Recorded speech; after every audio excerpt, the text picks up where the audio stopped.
Hello everyone, so welcome to class 28.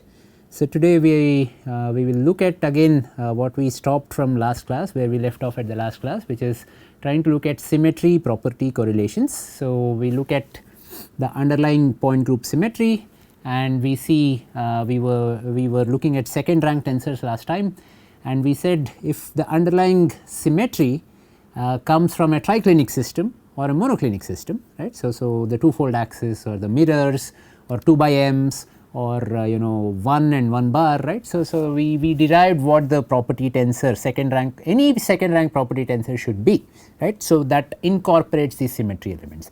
It does not matter that my second rank tensor is resistivity, it does not matter that my second rank tensor is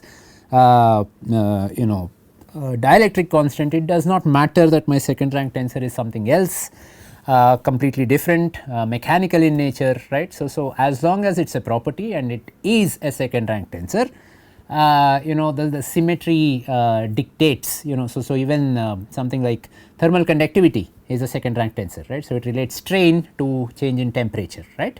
And that is a second rank tensor. So second, it does not matter if it is thermal conductivity, it does not matter if it is refractive index, whatever be the second rank tensor. So the components of these tensor, right, so written in some sort of principal axis determined by the symmetry of the material, are fixed by, which components are 0, which are non-zero, that is the sort of things that we did, are fixed based on what is the underlying point group. Okay. So let us continue on the discussion. We ended at an orthorhombic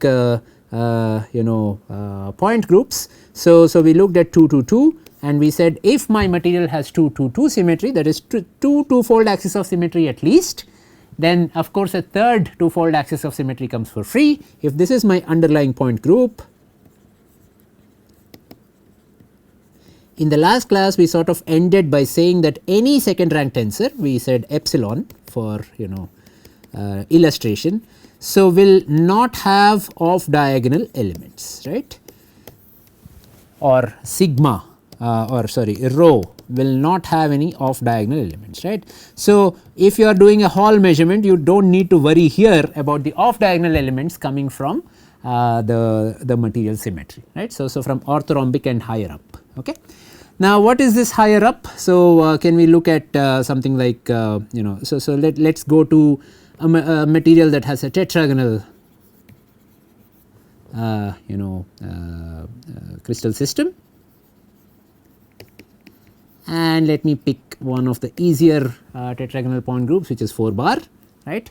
And if I have 4 bar symmetry, how does my epsilon look like, right. So that is so we can again redo this calculation, right. So if I have 4 bar symmetry, what is epsilon 1 1, what is epsilon 1 2, what is epsilon 1 3, what is epsilon 2 2, what is epsilon 2 3, what is epsilon 3 3, right. So we will just try to get an estimate of what each of this is, right. So 4 bar symmetry, so x1 will transform to minus x2, x2 will be x1, right, and x3 will go to minus x3, right. So this so if you want the transformation matrix, right, so which is this 1 0 0 0 0 minus 1, right. So this is the transformation matrix, but these transformation matrices, so you can easily find it, right. So rather than always deriving it, you can find it in the appendix of Burns and Glaser,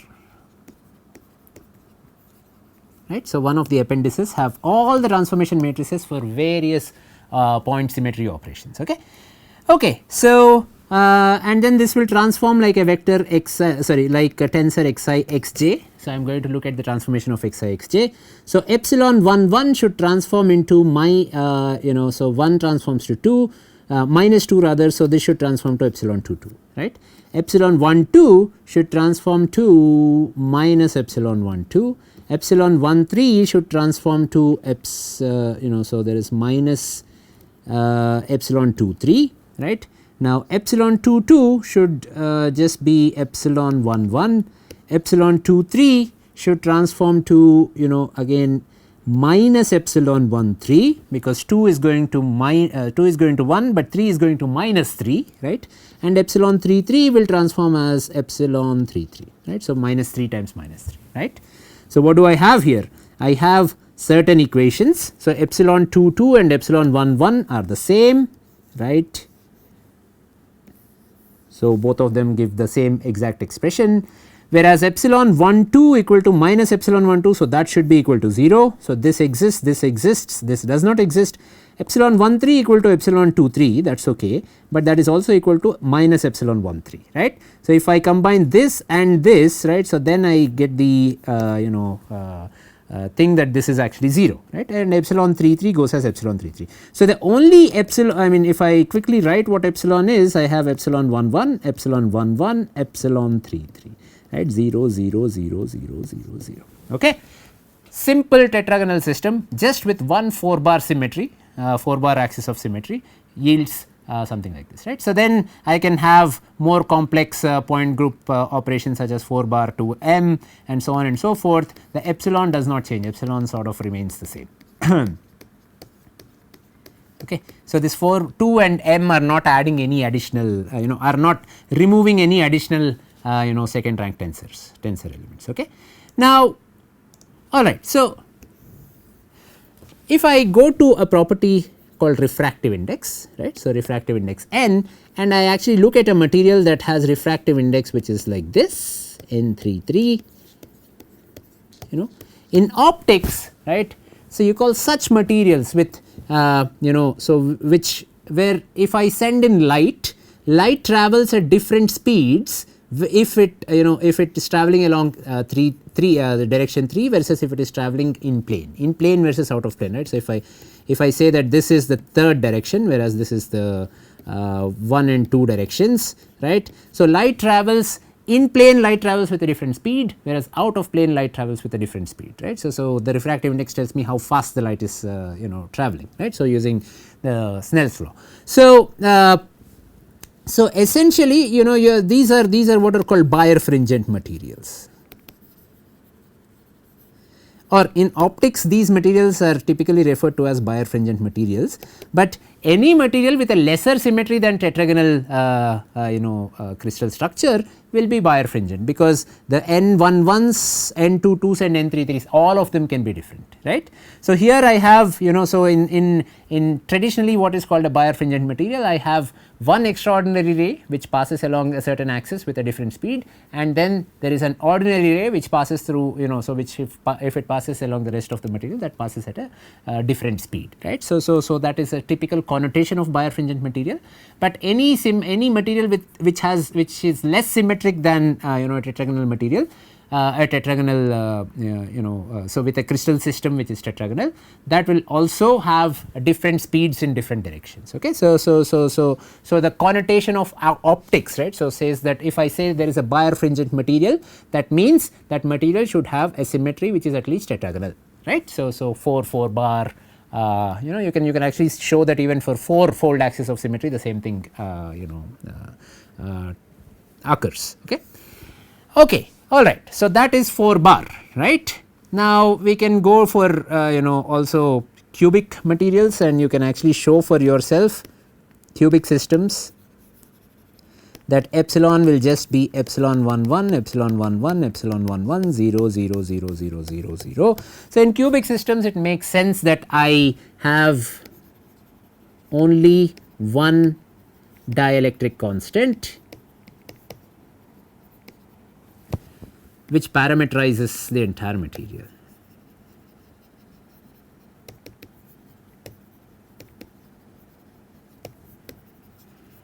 I do not have different dielectric constants in different directions, right. So, so it is only one dielectric constant, right. So, I do not need to always give the dielectric constant tensor, right. So, I can just say I have silicon which has an Fm Fd 3 bar m, right. So, this is a cubic structure and it has one dielectric constant, right. So, I say dielectric constant of silicon is so and so, or dielectric constant of silicon oxide is so and so, right. So, cubic or even higher symmetry, right. So, if I look at amorphous materials are what are called isotropic materials, 360-degree symmetry, right. So, this we did there also epsilon can be just I do not need to completely give the epsilon tensor or refractive index tensor or whatever it is, any second rank property is just is just 1, right. So, epsilon 1 1, if I say epsilon 1 1, I know that epsilon 1 1 is equal to epsilon 2 2 equal to epsilon 3 3, right. So, I do not even need to worry about epsilon is the same in all different directions, right. So, silicon oxide, what is the dielectric constant of silicon oxide? The dielectric constant of silicon oxide. What is the dielectric constant of hafnium oxide, right. So, amorphous silicon oxide, amorphous hafnium oxide, this is about 19, right. So, this is at low frequencies. Okay. And what is the dielectric constant of barium titanate, crystalline cubic barium titanate, what is the dielectric constant? So, I just tell you one value of dielectric constant. Whereas, if I go to a tetragonal barium titanate and then I say dielectric constant of this is 200, then you may want to ask me along what, I mean which dielectric constant value are you giving me, is it epsilon 3 3 or is it epsilon 1 1? There are two different epsilons that you should give me ideally. Okay. So, technically speaking. Okay. So, you can actually go to again this website called Materials Project, right, in which you get so some of these properties like dielectric constant, refractive I think dielectric constant, I am not sure about refractive index, these are calculated for various materials, right. So, and the entire tensor is given, right. So, for various materials and the entire tensor is given, right, at various frequencies, but we will look at the frequency aspect of dielectric constant in the later part of the course. Okay. All right. Now, those are your second rank tensors. What we skipped was first rank tensor, thinking that this is an easy problem to solve, right. So, first rank tensor pi I, right. Right. So, how does it let us say under inversion, how does pi I transfer to? It should transfer to minus pi I, right. So, it is very simple, right. So, simple it transforms like a vector. Okay. And so, pi I should be equal to minus pi I, which is equal to 0. So, 1 bar symmetry, so pi I should be equal to 0. This we already know, right. So, we said if I have inversion symmetry, all my odd rank tensors actually go to 0. Okay. So, that is trivial, I again proved it, right. So, then so let me take something which does not have inversion symmetry in it. So, some underlying point group such as 4 bar, no inversion symmetry.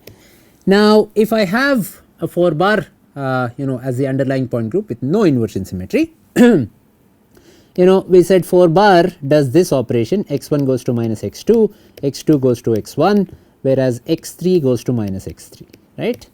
So, if I have pi I, or let us say pi is pi 1, pi 2, pi 3, right.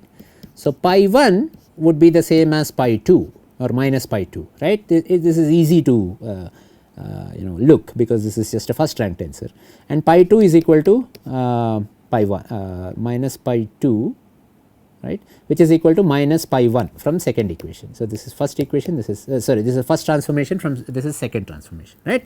So, as a result pi 1 equal to pi 2 equal to 0, and pi 3 should be equal to minus pi 3. So, that should be equal to 0. So, no pi or no pyroelectric tensor, pyroelectric property for 4 bar, right. So, like that you can go through laundry list of all the symmetry operations and you will find that pyroelectric tensor or pyroelectric property, it is a first rank tensor, only exists if my underlying point group is polar, right. Only those 10 polar groups that we have talked about, only the 10 polar groups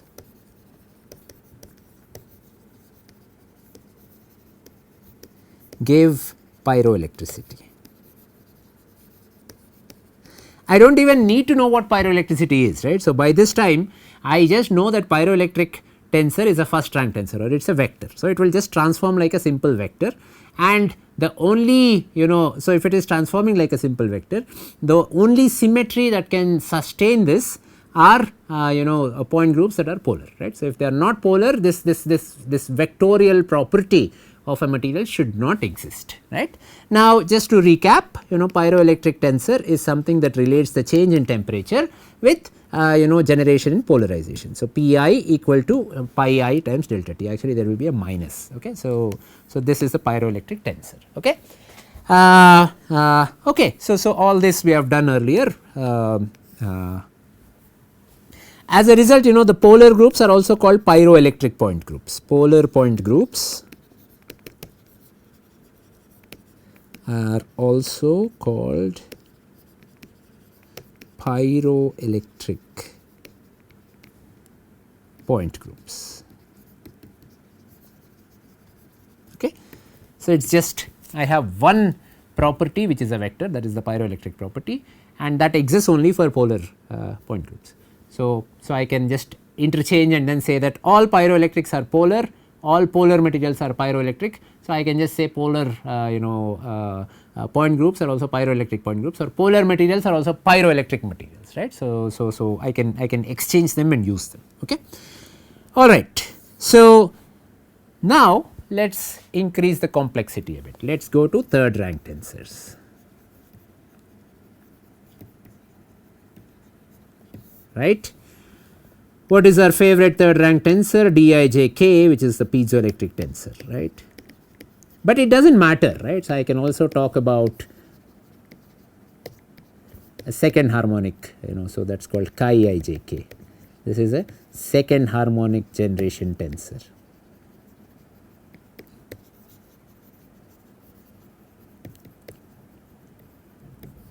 Okay.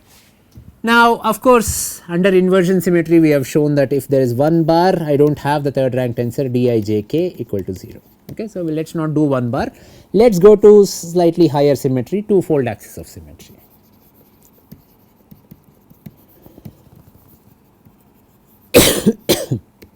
About 0, 0, 1, right, about the C axis. All right. So, if I have two-fold axis of symmetry about the C axis, now I sort of did this thing earlier, right. Dijk should be equal to Dikj, right. So, we said that these two are interchangeable, and that is because Dijk relates sigma jk, sorry, Dijk times sigma jk is equal to Pi, right. So, the polarization generated is dependent on the stress, which is a second rank tensor, as Dijk times sigma jk, right. Now, sigma jk is exactly the same as sigma kj, right. So, Pi can also be written as Dijk times sigma kj, right. And we had a void notation to actually say sigma kj. Instead of kj or jk, I am just going to write this as sigma L. So, Dijk in general can also be written as Dil, right. So, that is why people say that, okay, so I am going to say what is the D33 of the material. By D33, what I actually mean is D333, or what is D36 of the material. By D36, what I actually mean is D312 or D321. They are, I cannot really distinguish them, right. So, from the void notation, that 1 is 1 1, 2 is 2 2, 3 is 3 3, 4 is 2 3, 5 is 1 3, and 6 is 1 2. Okay. So, this is how the void notation condenses. Okay. So, as a result, so Dijk, right. So, ideally I should have said that there are in a triclinic system, in a P1 system which has no symmetry at all, should have, I think we sort of did this earlier, but just to repeat. So, this is 3 times 3 times 3, that is 27 components, right. If I do not know that, so sigma is a symmetric tensor, right. So, this is all sorry, I should be a bit careful, I should not be using sigma, let me use x, right. So, I was using x. X is a symmetric tensor, xkj equal to xjk, or I am going to condense xkj as xl. This is the void condensation.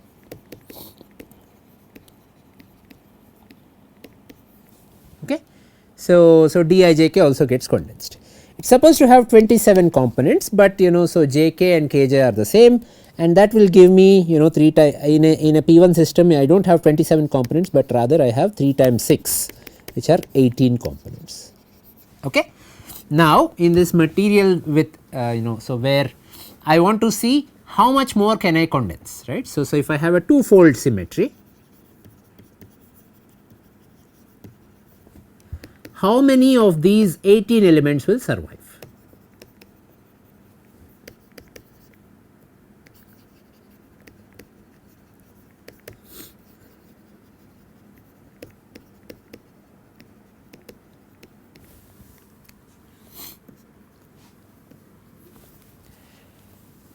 Right. Okay. So let us do that. So let me actually write all the 18 elements as a third rank tensor, a proper third rank tensor, right. D113, okay. D122, D123, D133, right. So these are the 6 elements that will come with 1 as the first index, right.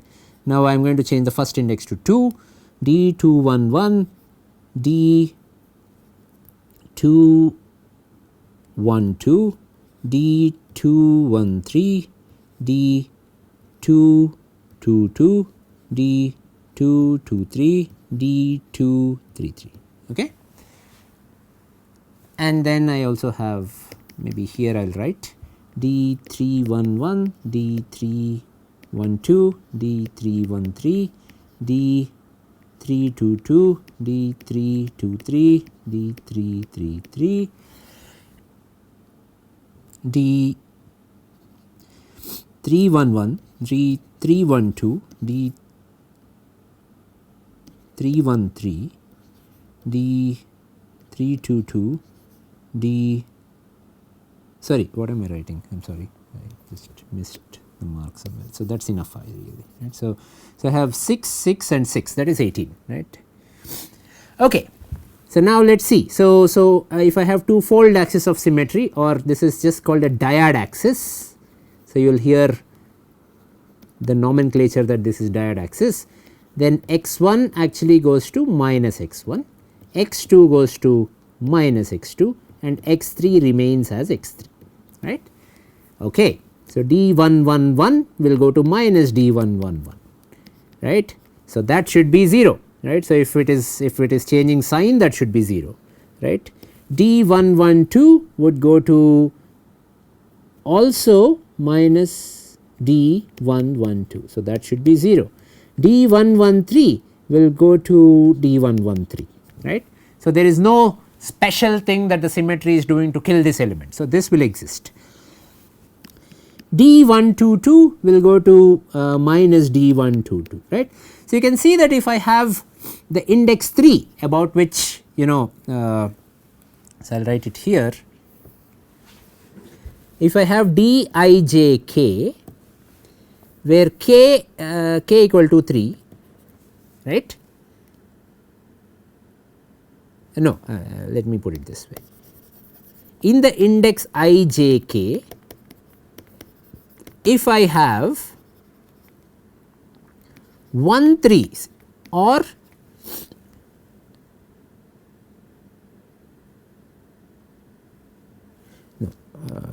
if I have 0 3s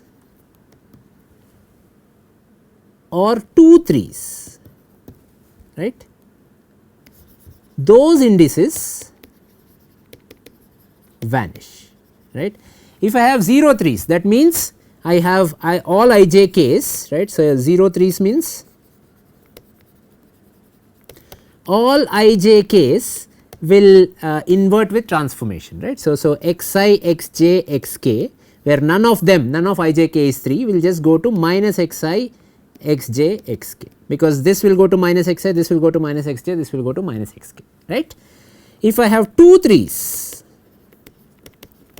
all ijk's will go as so xi, xj, xk again, but 2 of them are just 3s, x3, x3, let us say. So, that will just go as minus xi xj xk again, right. So, that will also so if that is happening, then this will be equal to 0 by symmetry, this will also be equal to 0, right. So, that I am not going to go into why it should go to 0, because by transformation xi xj xk goes to minus xi minus xj minus xk, and by symmetry, since I have a two-fold axis of symmetry, they should be equal. Since they are equal, it is 0. Okay. Okay, so here I have 1 3, so this is 0. Here I have 2 3s, so here I have 1 3, so this will exist, right. Here I have 2 3s, so this should be 0. Here I have no 3s, 0 3s, so this should be 0. Here also I have 0 3s, so that should be 0. Here I have 1 3, so this component will exist. Here I have no 3s, so that is 0. Here I have 1 3, right. So, 1 3 can exist. Here I have 2 3s, 2 3s cannot exist. Here I have 3 1 1, here I have 1 3, 1 3 can exist. Here I have again 1 3, right. So, that can exist. 2 3s, no. I have 1 3, that can exist. I have 2 3s, right. So, no. I have all the 3 are 3s, that can exist, right. Okay. So, how many elements do I have now? If I just count the number of elements that I got,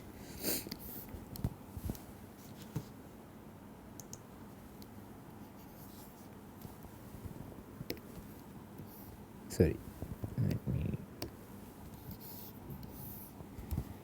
let us see. So, I do not have D. So, this is D 1 1, right. So, this is going to be D 1 6, this will be D 1 what is this? This is 5, and this is going to be D 1 2, this is going to be D 1 4, and this is going to be D 1 3. Okay. So, D 1 1 is 0, D 1 6, okay. So, D 1 2, D 1 2 is also 0, right. So, this is going into this goes, right. D 1 3, D 1 3 also goes to 0, D 1 4 actually will exist, right. D 1 5 will also exist, because there is just 1 3, and D 1 6 will also go to 0, right. Okay, very good. Now, what about again, this is 2 1, this is 2 6, this is 2 5, this is 2 2, this is 2 4, this is 2 3. Now, D 2 3, okay. So, D 2 1 is 0, D 2 6 is 0, D 2 5 exists,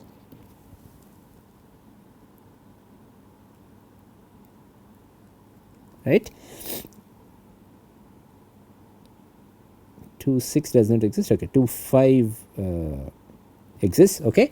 2 2 goes to 0, then 2 sorry, is this 5 or is this 4? So, 2 3 should be 4, right. So, okay. So, 2 4 also exists, and this is 0, okay. All right.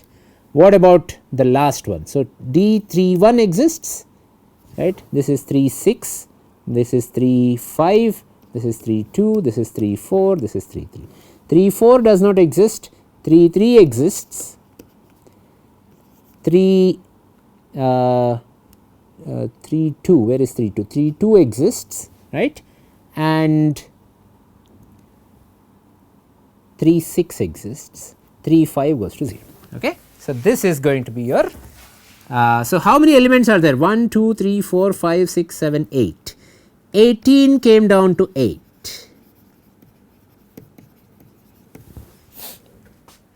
Okay.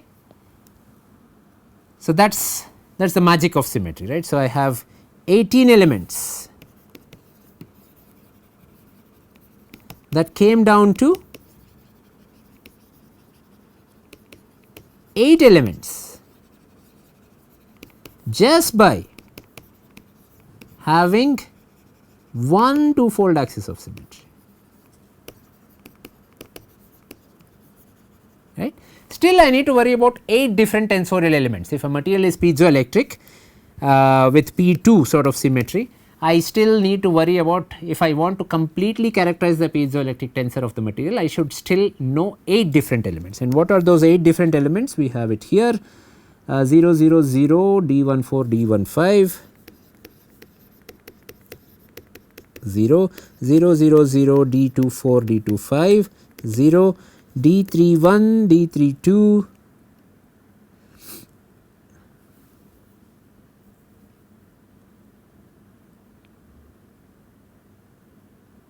322, okay, fine, D33, 0, 0 and D36, okay. So, I have this is my tensor, right. Now, let me up the symmetry, let me make it instead of 2, 1, 2, 4, as you can see that similar number of elements will exist even if you have mirror, right. Maybe some of them will be so mirror and twofold, so they will give similar number of elements, right. Now, if I do 2, 2, 2, right. So, let me up the symmetry, right. So, what did we say? If twofold axis is about 0, 0, 1, then whether I have in ijk, whether I have 0 3's or 2 3's, those elements vanish, right. Now, let us say if I have twofold axis about 1 0 0, 1 0 0 means now the index 3, right. So, in ijk the index 3 will be replaced by index 1. So, if I have 0 1's or 3 1's, those indices should vanish,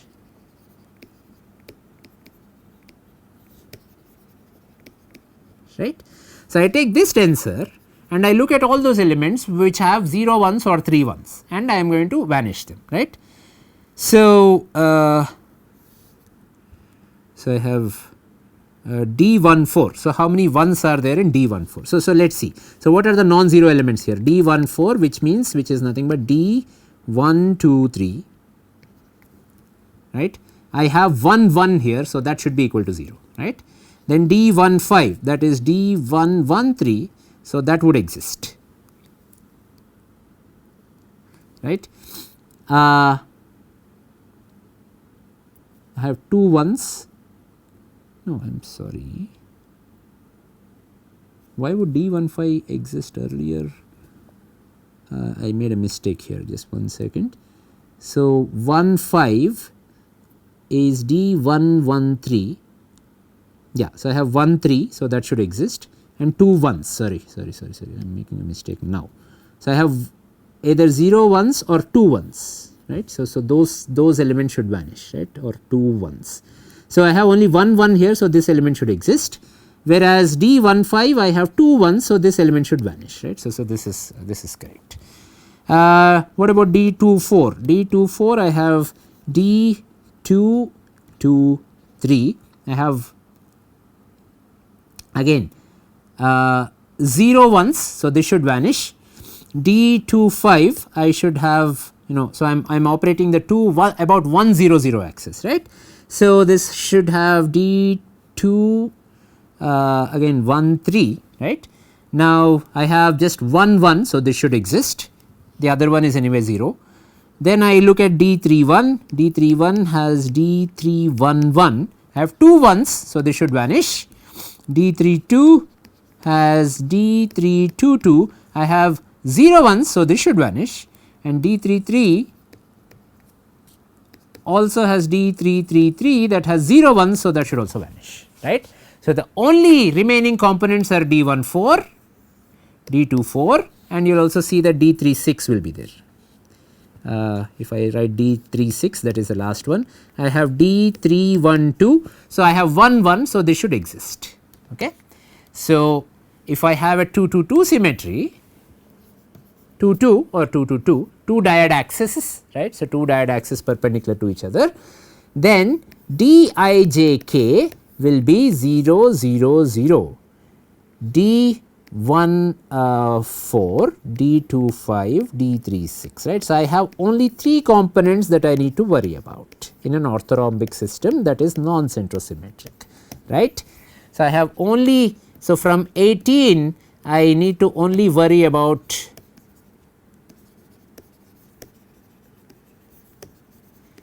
three non-zero piezoelectric components.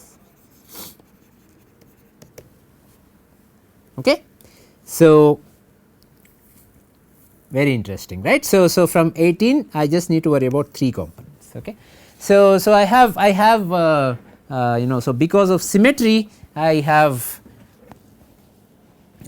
you know, so many elements that actually go to 0, right. So, all this is happening because of symmetry. 18 elements become 3 elements, right. So, it is no longer that monstrosity of you know, Dijk with 18 elements, rather I just it is a tensor, it is a third rank tensor, but I know how to deal with it because symmetry kills almost all the elements.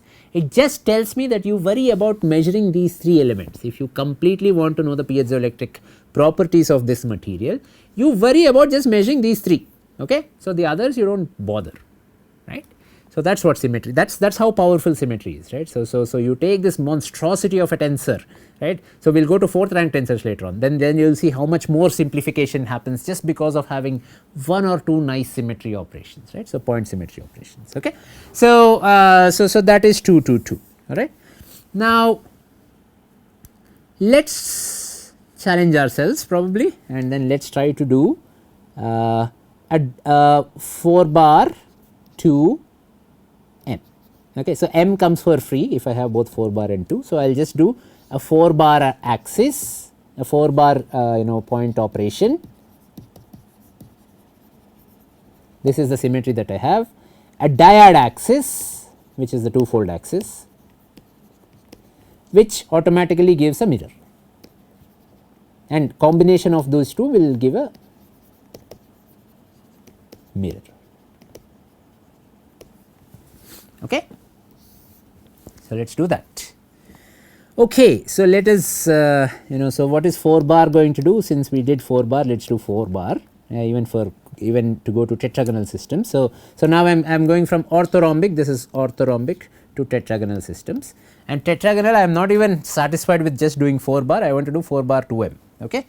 So, x1 goes to x minus x2, x2 goes to x1 and x3 goes to x3, right. Now, I am going to do this carefully so that I do not make any mistakes. So, first I am just going to apply a 4 bar symmetry. Okay. So, I am just going to do it this way. So, I have D111, D112, D113, D you know, I think I can go to 2, 1 2 1, no 1 2 1 I will not write because 1 2 1 is the same as 1 1 2. So, I will start with 1 2 2, D 1 2 3, okay. Then D 1 and then I change the second index to 3 and I will have 3, right. So, these are the 6 elements, right. Then let me make another column, let me erase this. So, I will make 3 columns so that I can fit everything in one page, right. And I am looking at D211, D212, D213, D222, D223, D233, and then finally D311, D312, D313, D322, D323, D333. Okay. So, we have all these different elements. Now, I want to see which ones go to 0 just because of having a 4 bar axis, right. Now, D111 should go to you know, so 1 goes to minus 2. So, this should go to minus D222. Okay. So far we have to again look at how D222 goes to, right. And before that we cannot make any claims on what does symmetry impose on this element, right. Now, D112 will go to D, I have 1 goes to minus 2. So, minus 2 minus 2. So, D221, 2 goes to only 1, right. D113 will go to D, 1 goes to minus 2 again. So, 2, 2 and 3, sorry 3 goes to minus 3, I made a mistake there. So, let me write it with a red pen that this is minus 3, okay. Okay. So, then there will be a minus here. Then D 1 2 2 will go to D 1 is going to minus 2, 2 is going to 1. So, minus 1 2 2, right. D 1 2 3 will go to 1 is again going to minus 2, 2 is going to 1. So, I do not have any change in sign. So, that is going to 1 2 3 itself, sorry 2 2 1 3, I am sorry, there will be change in index, but not change in sign. D 2 1 3.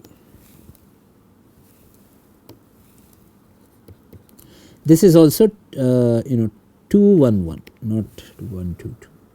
See, it is easy to make mistakes.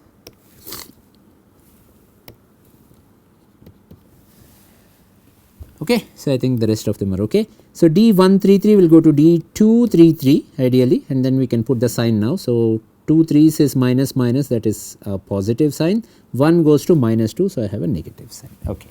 Now, D 2 1 1 will go to D 1 2 2, but what is the sign?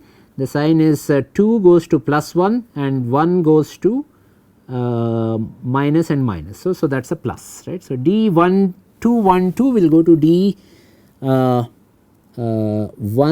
2 1. However, the 2 2s are going to plus 1, the 1, so there will be a minus here, the 1 1 will go to minus 2. Okay.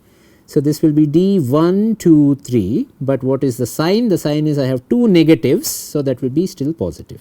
So, 2 2 2 will go to D 1 1 1, but that is a positive sign, right, because 2 is just going to 1 plus 1, x 2 goes to plus 1, right. So, this will be D 1 1 and there is a 3, but this will be negative because 3 goes to minus 3.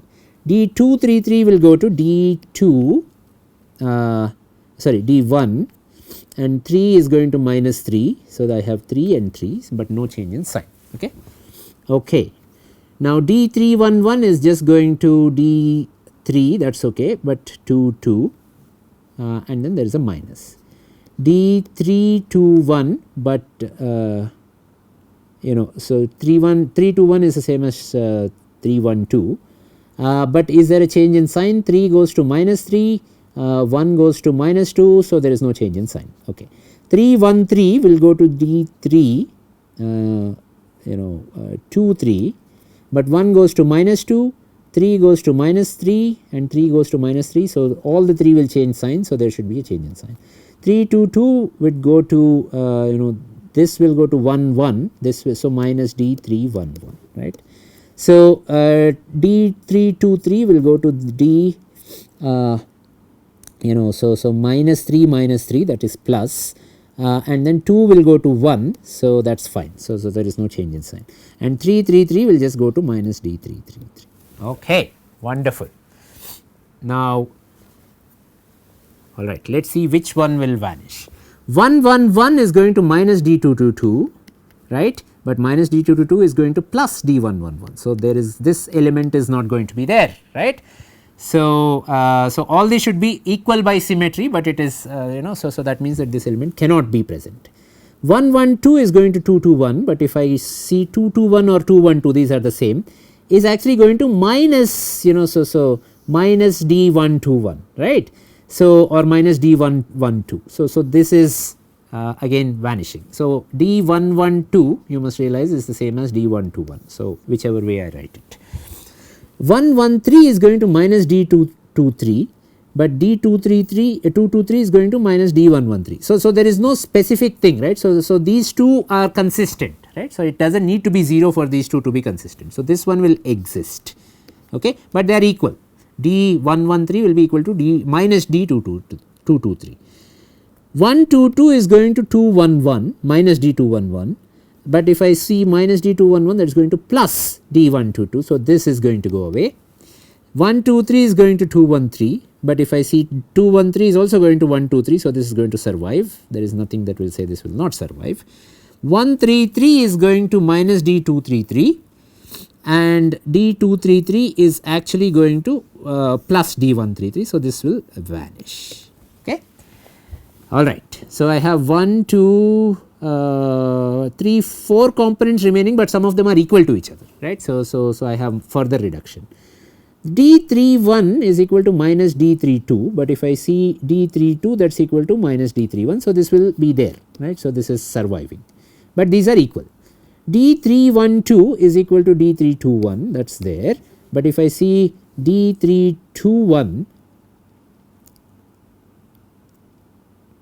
oh no, but this is a tautology, right. So, 312 should be equal to 321, so that should be there. There is no additional gain by not having that, right.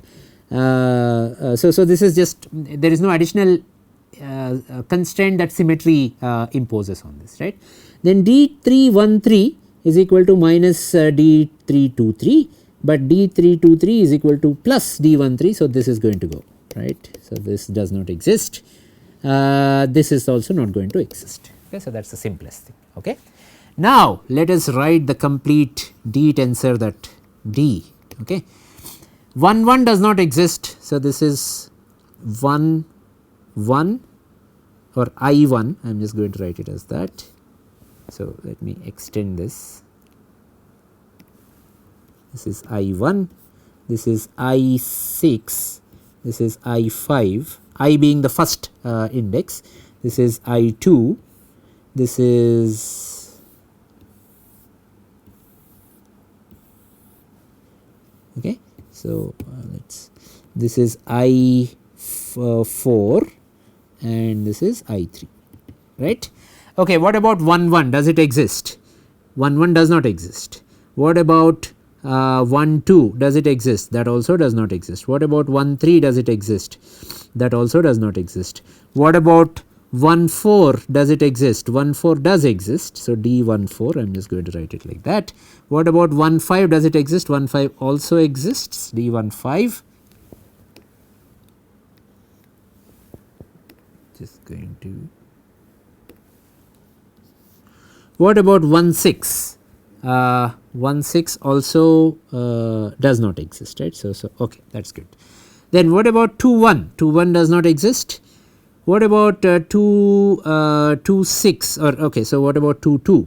2 2 also does not exist. What about 2 3? 2 3 also does not exist, right. So, that is here. What about 2 4? 2 4 will be here. 2 4 exists, but that is the same as minus 1 5. So, D15, right. 2 4 exists, but the 2 4 is exactly the same as minus D15. Then what about 2 5? 2 5 actually also exists, D25, but that will be the same as D14, right. So, D213 is the same as D123 and D123. So, this will be D14, right. So, and then there is a 0. Okay. All right, good. Then what about D31, that exists, but D31 is the same as minus D32. Then I have D right, and D32 also exists, that is okay. D33 is 0, right. D34 4 is actually I4 is here, right, that is 0. D35 is here, that is 0, and D36 I would believe exists, right. So, that is this one. So, that is D36, that exists, right. How many components do I have? I have D31, okay, so D14, D15, right, D31, D32 and D36. So, I have 5 independent components, right.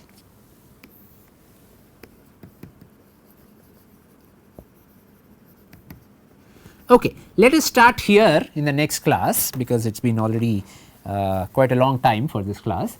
So, let us start here, and then we will on the top of this we will add a diode axis which is perpendicular to the 4-fold C axis, right. So, for the 4 bar axis.